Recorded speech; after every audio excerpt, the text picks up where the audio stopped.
नमस्कार, मैं हूं मंजीत ठाकुर। यह है आवाज़ द वॉइस और आज से हम शुरू कर रहे हैं एक नया शो जिसका नाम है सिनेमा विनेमा। फिल्में हमारी ज़िंदगी में एक अहम किरदार निभाती रही हैं। हीरो हीरोइंस के हेयर स्टाइल से लेकर कपड़े पहनने तक समाज पर बहुत सारा प्रभाव फिल्मों ने डाला है और फिल्मों पर भी समाज का काफ़ी प्रभाव पड़ता है। और फिल्मों के बारे में इस शो में हम आपको फिल्मों से जुड़ी ऐसी कोई कहानी जो बहुत पॉपुलर हो वो तो बताएंगे ही, साथ में हम चर्चा ये करेंगे कि आखिर इन फिल्मों में ऐसी कौन सी बात है जिस पर बहुत गंभीर शोध अध्ययन भी होते हैं, जिन पर करने की ज़रूरत है, और एक छिपा हुआ भाव जो फिल्मों के बारे में अभी तक आया नहीं है, कम बात हुई है उस पर, और किस तरह ये फिल्में भारतीय संस्कृति की, भारतीय तहजीब की, गंगा जमुनी तहजीब की बातें करती हैं। लेकिन फिल्मों पर कोई शो हो, कोई बातचीत हो और उसका पहला एपिसोड जाहिर है शोले के बिना अधूरा होगा। इसलिए पहला एपिसोड जो है उस पर हम शोले की चर्चा करेंगे। अमिताभ बच्चन, धर्मेंद्र इसके चेहरे हैं, लेकिन सिप्पी साहब का एक कारनामा था। हमारे साथ आज इस शो में बात करने के लिए बड़े मशहूर व्यक्ति साकिब सलीम साहब, बहुत बहुत आपका स्वागत है साकिब साहब। शुक्रिया ठाकुर साहब, मंजीत ठाकुर साहब, बहुत बहुत शुक्रिया। और शायद बहुत ज़रूरी है कि हम फिल्मों की बात करें और उस अंदाज़ में करें कि लोगों को उसके वो पहलू भी बता सकें जिन पहलू पर चर्चा नहीं होती है। सबसे पहले जब हमने मंजीत ठाकुर साहब और मैंने बात शुरू की कि हम फिल्मों पर बात करेंगे, तो मंजीत साहब ने हमसे कहा कि पहली बात करेंगे शोले से। तो मेरा सवाल ये था कि शोले से क्यों? तो मंजीत साहब ने मुझसे कहा कि शोले से करने की वजह यह है कि जब हमने FTII का इंटरव्यू दिया तो हमसे सवाल किया गया कि कौन सी फिल्मों ने आपको इंस्पायर किया है, प्रेरित किया है, तो इन्होंने एक नाम लिया शोले। तो इनसे पूछा गया इतनी सारी क्लासिकल फिल्मों के बीच शोले कहाँ से, जो कि एक पॉपुलर मीडियम की फिल्म मानी जाती है। तो तब अब मंजीत साहब से ही पूछना पड़ेगा कि मंजीत साहब ने क्यों शोले कही, और उसके बाद FTII में इनका चयन भी हुआ, इन्हें लिया गया, ये वहाँ से पास आउट हैं और आप सबको पता है कि कितना प्रीमियर इंस्टीट्यूट है। तो वहाँ पे जाने के लिए इन्होंने जो जवाब दिया सबसे पहले, और वही वजह फिर मुझे भी लगा कन्विंसिंग थी कि हाँ, पहला जो एपिसोड है वो शोले से शुरू होगा। असल में साकिब साहब, वहाँ पर सवाल ये था कि आपकी 5 पसंदीदा फिल्में कौन सी हैं। उन 5 फिल्मों में विश्व सिनेमा की कुछ फिल्में थी, भारत की कुछ बहुत क्लासिक फिल्में भी थी, लेकिन उसमें शोले का नाम मैंने डाला था। इसलिए डाला था क्योंकि जब मुझसे सुरेश छाबड़िया जो डायरेक्शन के वहाँ पर HOD थे, उन्होंने पूछा शोले क्यों, ये तो बहुत ही कमर्शियल किस्म की फिल्म है, क्योंकि FTII में या किसी भी फिल्म इंस्टीट्यूट में बहुत ही फिल्म कला के मामले में जो बहुत ऊंची फिल्में हों, जो पाए की फिल्में हों, वो पढ़ाई जाती हैं। शोले तो फिर भी कमर्शियल मूवी मानी जाती है, जो कमर्शियली हिट रही हैं।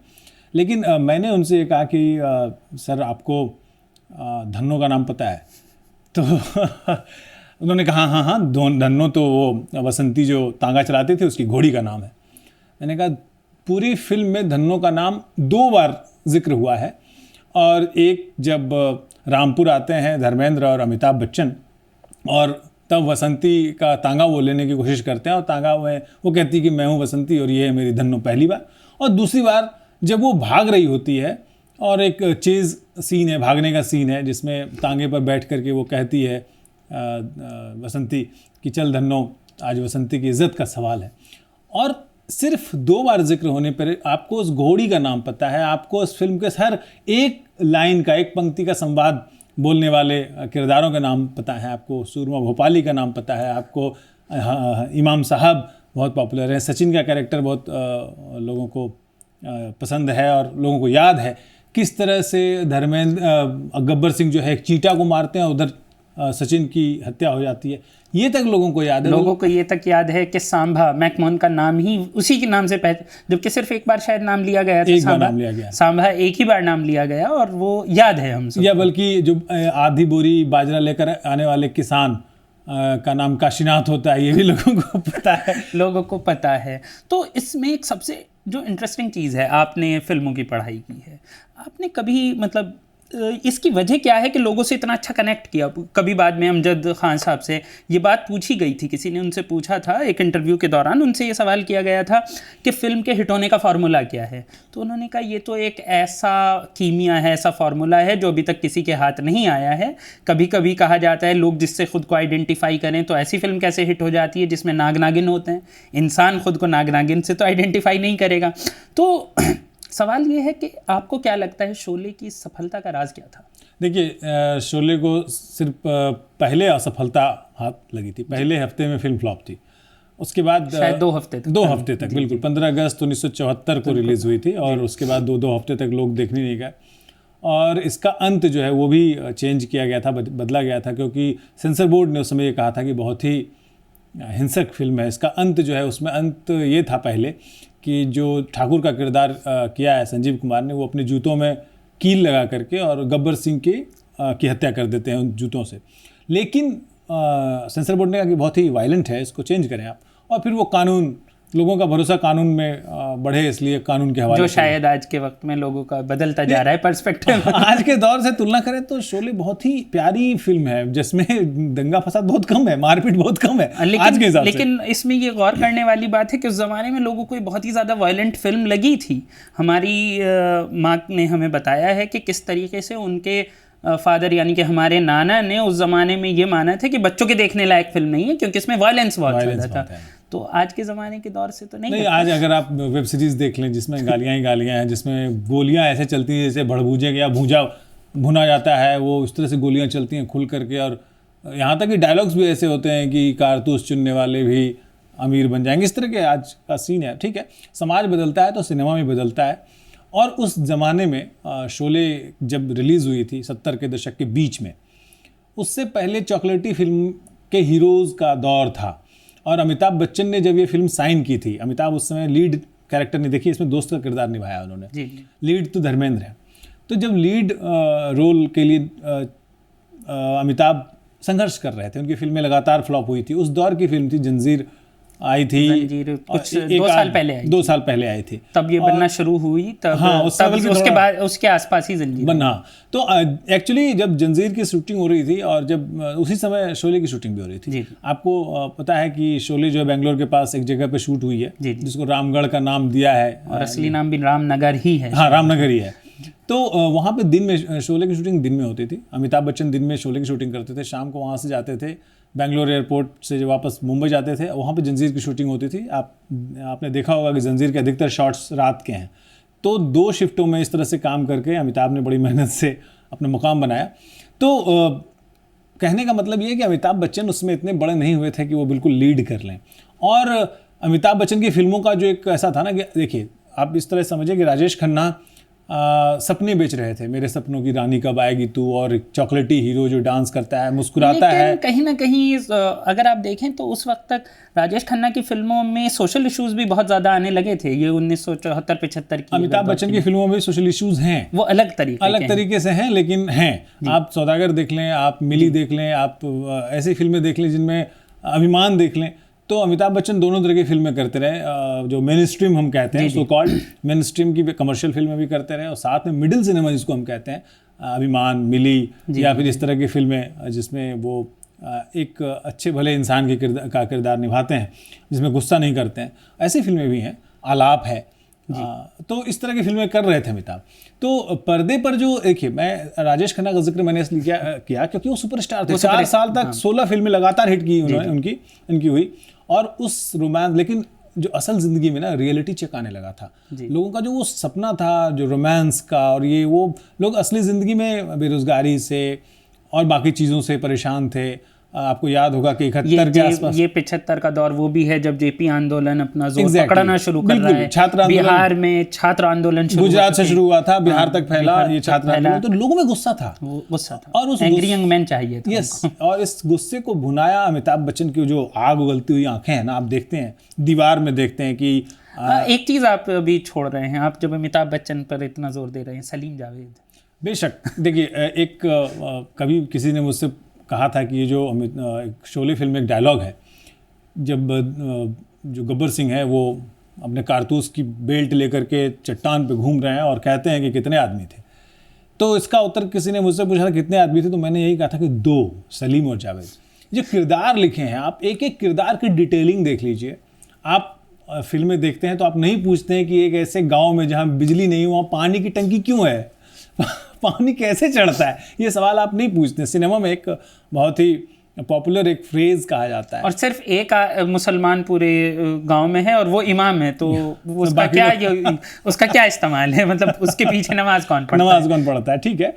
लेकिन उसमें जो सलीम और जावेद साहब ने जो किरदार बुने वो कंट्रास्ट है। कंट्रास्ट देखिए, हिट करने के पीछे जो एक मसाला जो पूछ रहे हैं ना, इक्वेशन क्या है? इक्वेशन ये है कि जब आप ठाकुर को देखते हैं और सामने उसका जो प्रतिद्वंदी है गब्बर, ये दोनों एक दूसरे के प्रतिद्वंदी हैं, और दोनों के कैरेक्टर को आमने सामने दो तस्वीरें रख लें। एक तरफ गब्बर सिंह को उजड़े हुए बाल, बड़ी हुई दाढ़ी, खैनी खाने वाला, बिल्कुल भदेश डकैत, कहीं थोड़ा सा मैक्सिको या वहाँ के स्पेन के डकैत की तरह लगता है। दूसरी तरफ ठाकुर को देखें, बाल एक भी बिखरा हुआ नहीं है, बिल्कुल सलीके से काढ़े हुए बाल, बिल्कुल सोफिस्टिकेटेड, पढ़ा लिखा, क्लीन शेप्ड आदमी, मतलब क्लीन शेप भी होते हैं शायद, हाँ। दूसरा कंट्रास्ट आप हेमा मालिनी और जया भादुड़ी में देख लें। उस समय भादुड़ी थी शायद, या जया बच्चन आप कह लें।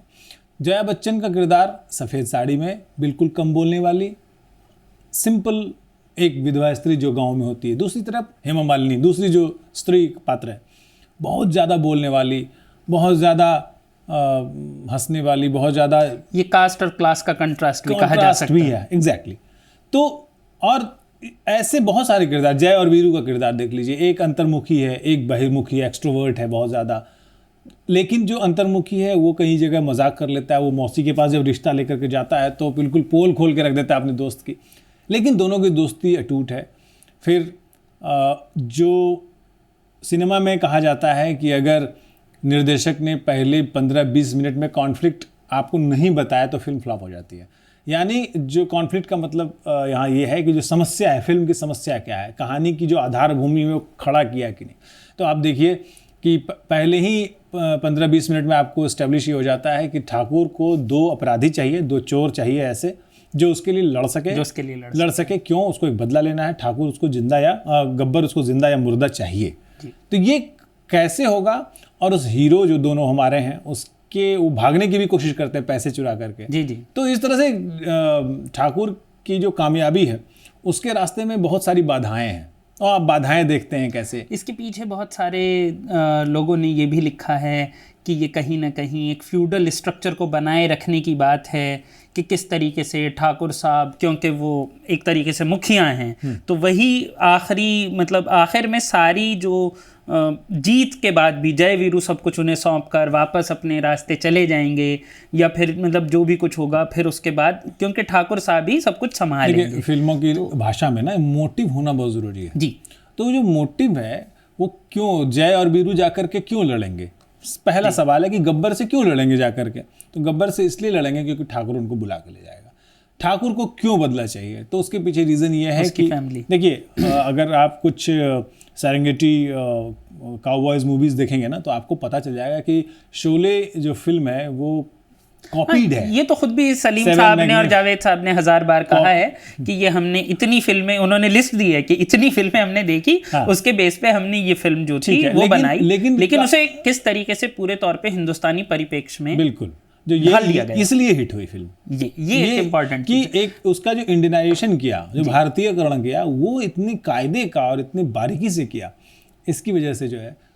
और एक और चीज़ है कि किस तरीके से अभी हमने बात करी थी, तो थोड़ी सी बात उधर भी करते हैं कि हिंदुस्तान की एक तहजीब है, एक कल्चर है, एक सभ्यता है, सिविलाइजेशन है हमारी, कि यहाँ पर सब लोग मिलजुल के रहते हैं। वहीं से शायद लोगों को अपनी इंस्पिरेशंस मिलती हैं, आपको भी मिलती रही होंगी। तो सलीम साहब ने और जावेद साहब ने, सलीम साहब ने ख़ास तौर पे अपने इंटरव्यूज़ में ये बात पॉइंट आउट करी है किस तरीके से नाम जो हैं उनकी असल ज़िंदगी से आए थे। जय वीरू उनके दोस्त थे रियल ज़िंदगी के, और सबसे ख़ास बात ठाकुर बलदेव सिंह उनके ससुर साहब का नाम, यहाँ तक कि सुरमा भोपाली भी नहीं, ठाकुर बलदेव सिंह अपने ससुर का नाम है, उन्होंने अपने ससुर का नाम ही अमर कर दिया। वो कहते हैं कि हमारे ससुर हमेशा खुश रहे कि चलो कम से कम मुझे तुमने अमर कर दिया। सुरमा भोपाली एक फॉरेस्ट ऑफिसर थे, हालांकि उनका नाम सुरमा भोपाली नहीं था, बट किरदार वहीं से था, किरदार वहीं से था। तो ये चीज़ किस तरीके से कल्चर में, मतलब आप ये देखते हैं कि किस तरीके से एक ठाकुर बलदेव सिंह होते हैं, अलग बात है कि जय और वीरू भी जो रियल लाइफ वाले हैं वो ठाकुर हैं दोनों लोग। तो ये चीज़ भी काफ़ी इंटरेस्टिंग है कि किस तरीके से नाम चुने जाते हैं अलग अलग, उन्हें किस तरीके से, जैसे आप फिर से देखें, वो आपने भी बात की कि मौसी वाला सीन भी रियल लाइफ सीन है। सलीम जब जावेद का रिश्ता लेकर हनी रानी की माँ के पास गए थे, तो वो डायलॉग, ये तो बहुत ही मतलब कॉमन सी बात है, सबको पता होता है। तो किस तरीके से एक कहानीकार जब फिल्में लिखता है तो उसकी असल लाइफ से उसका जो रिफ्लेक्शन है, क्या वो फिल्म की कामयाबी में कई बार कोई रोल अदा कर सकता है? ऐसा नहीं कहा जा सकता। जब कई फिल्म लिखने वालों ने, कई निर्देशकों ने कहा कि कोई ऐसा कोई फॉर्मूला नहीं है, कोई फार्मूला नहीं है। जिस फार्मूले पर एक फिल्म बनती है, हिट हो जाती है, उसी फार्मूले पर बनी हुई दूसरी फिल्म फ्लॉप हो जाती है जी। आपको एक मनमोहन देसाई की फिल्म का नाम बता दूं, अमर अकबर एंथनी। जी जी। अमर अकबर एंथनी जिस फार्मूले पर हिट हुई, उस पर बनी हुई बहुत सारी फिल्में सुपर फ्लॉप हुई। तो अंगूर 2 बार बनी थी, अंगूर पहले फ्लॉप हुई, फिर उसी कहानी पर दोबारा बनी, बल्कि मदर इंडिया 2 बार औरत के नाम से पहले बनी, और उसी डायरेक्टर ने उसी कहानी को बदल के दोबारा मदर बनाया, तो वो सुपर हिट हुई। ये बात सही है कि मतलब जिसे कहते हैं हमारे यहाँ अल्लाह मेहरबान तो गधा पहलवान, तो जब को जो मूवी चलनी है वो चल जाती है। लेकिन तब भी शोले आपकी नज़र में क्यों आज भी ख़ास है? देखिए, मैं आपको एक मिसाल ये बताता हूँ कि जब हम लोग छोटे थे और हमारे मोहल्ले में कोई ऐसा उत्सव होता था, जैसे सरस्वती पूजा हमारे यहाँ बहुत मनाया जाता है, या काली पूजा, दीपावली के दिन काली, क्योंकि बंगाल से सटा हुआ है, मैं अपने बचपन की बात बता रहा हूँ। तो वहाँ पर उस समय LP रिकॉर्ड्स पर लाउड स्पीकर लगते थे, जहाँ पूजा का पंडाल है वहाँ पर, और उस पर सिर्फ डायलॉग्स, शोले फिल्म के डायलॉग्स लगा दिए जाते थे, और मोहल्ले भर के लोग अपने अपने घरों में काम कर रहे हैं, बट साथ साथ वो उन डायलॉग्स को दोहराते जाते थे। तो एक तो नॉस्टैल्जिया फैक्टर भी है कि जिन्होंने बचपन में शोले देखी है, जिन्होंने शोले को सुना भी है, वो आज भी जब भी किसी भी टीवी चैनल पर या किसी OTT प्लेटफॉर्म पे शोले है तो उसको देखते हैं, क्योंकि उनको बचपन की यादें ताज़ा होती हैं। और क्लासिक फिल्मों के साथ एक अच्छी बात होती है कि वो समय की सीमा से परे होते हैं, वो बाहर निकल जाते हैं। फिर आप कभी भी प्यासा कभी भी देख सकते हैं, आप मदर इंडिया कभी भी देख सकते हैं, आप गाइड कभी भी देख सकते हैं, आप शोले कभी भी देख सकते हैं। मेकिंग बहुत अच्छी है, आप इसके म्यूजिकल पार्ट को देखें, इसमें जो झूला झूलने के बाद जो एक भयावह, एक खतरनाक साउंड है। शायद फिल्म की एडिटिंग के लिए ही उसे इकलौता फिल्म फेयर अवार्ड भी मिला था, और किसी को नहीं मिला था। ये एक अलग बात है। और एक और ख़ास बात जिस पर के आमतौर पे लोगों का ध्यान बहुत ज़्यादा जाए, लेकिन एडवर्टाइजिंग वर्ल्ड में इसका जो इस्तेमाल हुआ है, जितने एडवर्टिजमेंट इस एक फिल्म के डायलॉग्स पे बने हैं, शायद ही किसी भी फिल्म पर बने हैं। गब्बर सिंह का कैरेक्टर लेकर इतने एडवर्टिजमेंट, यहाँ तक कि जो हमें अपने बचपन के मेले याद हैं, तो उसमें जो साउंड के साथ एक एडवर्टिजमेंट होता था, तो उसमें गब्बर की आवाज़। मैं आपको एक और बात बता रहा हूँ इससे पहले कि मैं भूल जाऊँ जी। शोले फिल्म में एक किरदार है कालिया का जी। कालिया जी जो विजू खोटे हैं, उनको उनके किरदार को केंद्र में रख करके एक पूरी फिल्म की घटना बुनी गई है। वो एक अजय देवगन और मैं हीरोइन का नाम बोल रहा हूँ, अजय देवगन और परेश रावल होते हैं उस फिल्म में, और उस फिल्म का नाम है अतिथि तुम कब जाओगे। उसमें पूरा सेट जो है वो कालिया जी के चक्कर में फिल्म का सेट उड़ जाता है, और वो फिल्म जो है उस कहानी के इर्द गिर्द घूमती है, कालिया जी कितने आदमी थे, इस डायलॉग के आसपास। तो आप समझ सकते हैं कि फिल्मकारों के मन पर, दर्शकों के मन पर कितना बड़ा असर रहा है। और ये चीज़ जो है वो कोई फिल्म तभी हिट होती है जब कोई व्यक्ति उसको बार बार देखने जाए। ये सबसे बड़ा होता है। एक बार आपने फिल्म देख ली तो शायद हिट नहीं होगी, आपका मन दोबारा करेगा यार फिर से देखते हैं। ये फिल्म को हिट कराने का सबसे बड़ा फार्मूला है। और फ्रंट सीट पर जो फ्रंट बेंचर्स होते हैं वो सीटी अगर बजा दें, इंडियन कॉन्टेक्स्ट में बात कर रहा हूँ, तो फिल्म हिट होती है। शोले के साथ ही शायद ज़माना नहीं रहा है, मल्टीप्लेक्स का ज़माना है। नहीं, अभी कोविड के बाद का टाइम आप कह रहे हैं, लेकिन कोविड के पहले भी जो फ्रंट बेंचर्स हैं, देखिए मैं आपको एक और बता रहा हूँ, बहुत सारी सी ग्रेड की जो फिल्में बनती हैं उसको ये फ्रंट बेंचर्स ही चलाते हैं, और आप उसको खारिज नहीं कर सकते कि यार सी ग्रेड की फिल्म है, 1 हफ्ते में बनी है, 15 लाख में बनी है। नहीं, वो आप हवेली नंबर 666 या टावर हाउस जैसी फिल्में बनी हैं और वो हिट हुई हैं, और वो हिट होती हैं। लेकिन देखिए, समाज को जोड़ने वाली चीज़ें आप चाहें तो हर फिल्म में खोज सकते हैं। शोले में भी है, शोले में भी है।